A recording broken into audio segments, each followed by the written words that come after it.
All right, part 2, getting that expanding foam stuff that fills in gaps off your hands.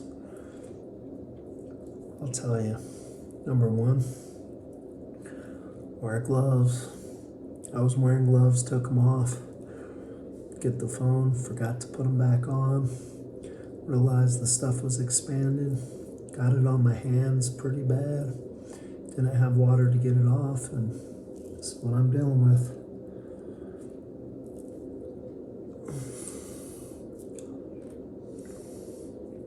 Okay, so what I started doing is you're basically peeling your skin off. That's really what you're doing.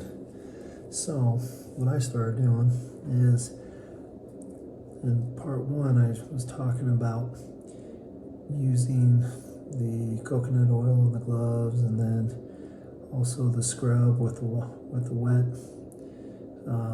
with whatever the hell this is, pumice stone or whatever, bile. And what I found that works is get your hands wet. The oil kind of works a little bit on getting it off, but guess what? See that right there?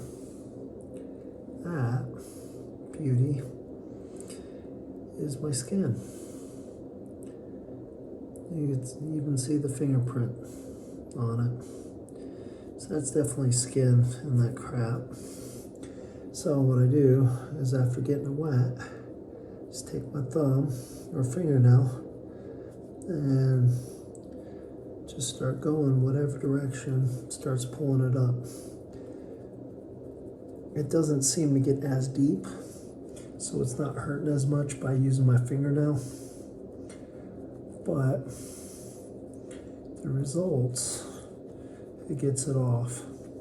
So I think soaking the hand, maybe just water, or I don't know, this coconut oil could have helped a little bit, but you're really just scraping the skin off. That's what you're doing, is you're pulling your own skin off.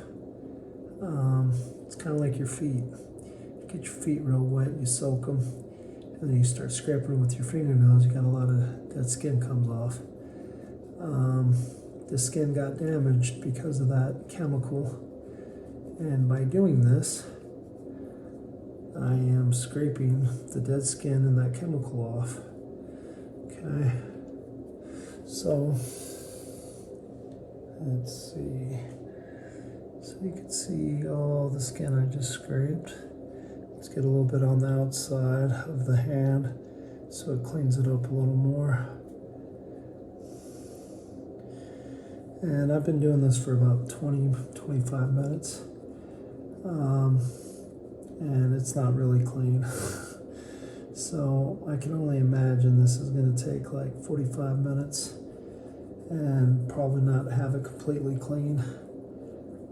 I mean, heck, we're talking about one hand right now. Okay, so there. Okay, I just basically did the palm.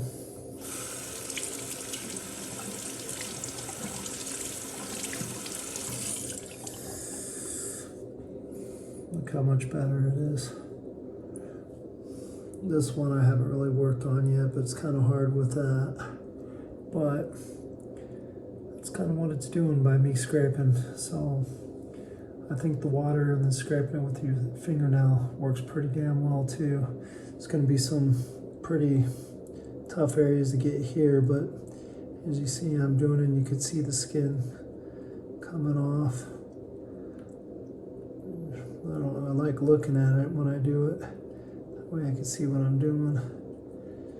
Okay, but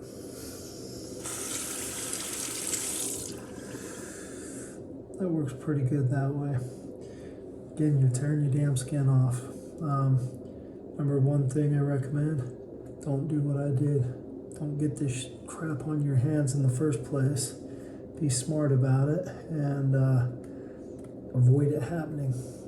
If you do get it on your hands, look at that. If you do get it on there, it says to take acetone and immediately rinse it and do acetone to kind of bring down the chemicals or whatever it is. I'm not really sure, but there's a reason why you use acetone. It's kind of like paint thinner, and it's just not a strong version, I'm guessing, acetone and paint thinner. But you put that on and it doesn't damage the skin as bad, I guess. I don't know. But it says to do that if it's wet, and just keep rinsing it off until you get it off your hand or your skin. Otherwise, you're going to be scraping skin, dead skin, or ruined skin, damaged skin off your hand, like me. So, don't do the shit. Don't do it. Or you're going to be like me, scraping this shit off. Alright, that's what I found out. Learn from my mistake. Have a good night.